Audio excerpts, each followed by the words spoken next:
So before you start judging this video as an entitled support main, I truly mean this from the bottom of my heart. You are dog shit.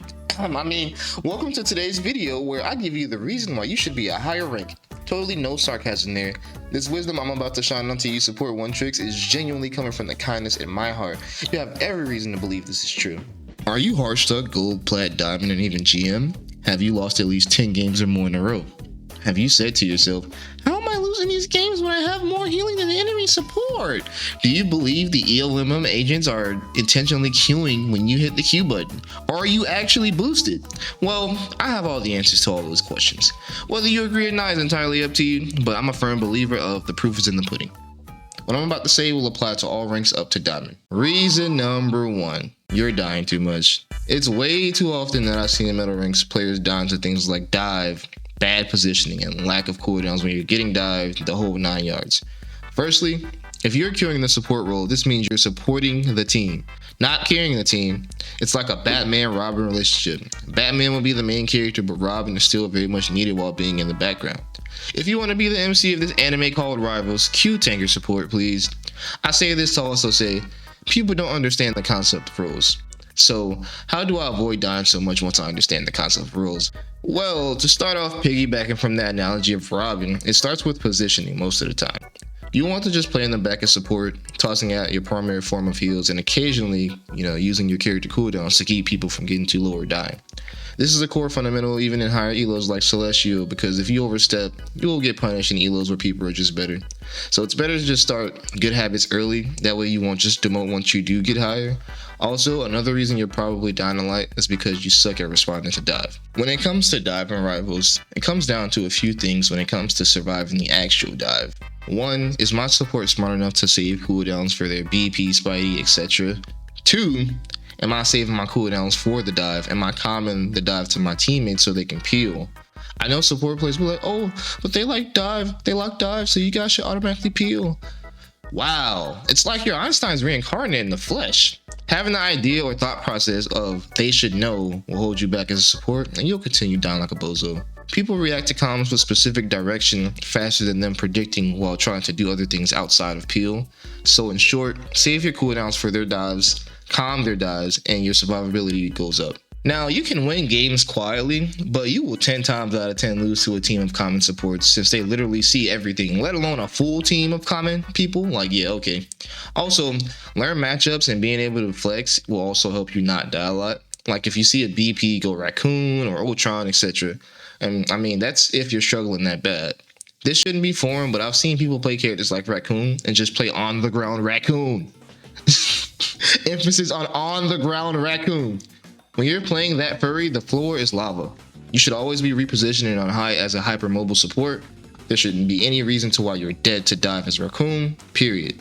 Also, the Ultron pick, I've explained this in a video before on how to properly play this god, but if you're not playing cover and sticking to 1 DPS, you're probably gonna die a lot like a bozo, so yeah. Reason number 2, utility, management, and awareness. Emphasis on awareness. Awareness. No, I'm stopping. I'm tripping. But before we do continue, I'm on the road to 1K subscribers. Would greatly appreciate if you drop the sub and like the video. If you made it this far, comment carried in the comment section, but back to the video. Now, people might think that they understand or grasp the concept of utility management and awareness, but let's be real, if you fucking understood that shit, you'd be Celestial Plus, and you wouldn't be on this fucking video right now. But don't worry, I got you. So cooldowns, ultimates, and awareness. What does it mean? So what do all mean the stuck support? Well, most stuck supports, when they hear auditory cues of ults, they just panic and ult in response, which is very bad, stupid.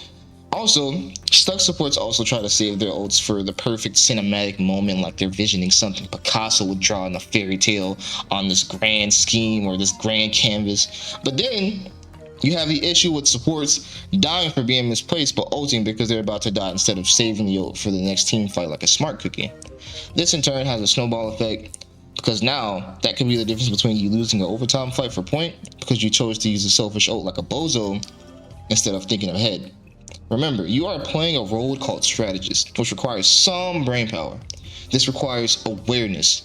Also, things like, if you're a Luna, and they have like a double flyer, you can shoot their flyers if your team is full HP or like a quarter from being full. Awareness and good decision making is how you win. Once you learn these concepts plus the first reasons concepts, I promise you will climb more, or at least hit diamond or your money back, not guaranteed. Reason number 3, mindset and flexibility. Now this part is really targeted at the Heartstruck GM supports. Already, let's destroy this mindset of GM being this pinnacle of skill and I'm better than you, blah blah blah blah blah. Man, look, GM is equivalent to Diamond in Overwatch, let's be real. Especially in this game, too many people get an overinflated sense of skill when they're in GM, thinking that they're good, when they're just really good at being mid. Now in this elo, most people do have their mains and one tricks, but the ones who climb are usually flex players like myself. Remember the Batman and Robin analogy I mentioned before? You are not meant to, and you also do not control who dies as much as DPS and Tank does. Therefore, the impact you have is different. I tell people, if you want to climb in or from GM, just get a DPS duo or learn to DPS instead of complaining about the people who control who lives or dies. Makes sense, right? Why coin flip if you win when you can control who wins by playing DPS or tank and having more carrying power? Some games you just can't heal bot and be like, okay, I did my part. Why don't you offer to try something new? Mindsets like these, you'll win more than you'll lose. Also, in my opinion, positive re-encouragement makes people continue to play better versus nitpicking and nagging. And that'll just make people play worse. Then you're gonna lose streaks because you keep doing that. In short, treat your teammates like a dog, giving them good boy head pats for doing good, and just realize you can't win every game as a support, so just try to flex. Thanks for coming to my TED Talk. Also, you're probably shit. Nah, I'm kidding. Y'all have a good day, man.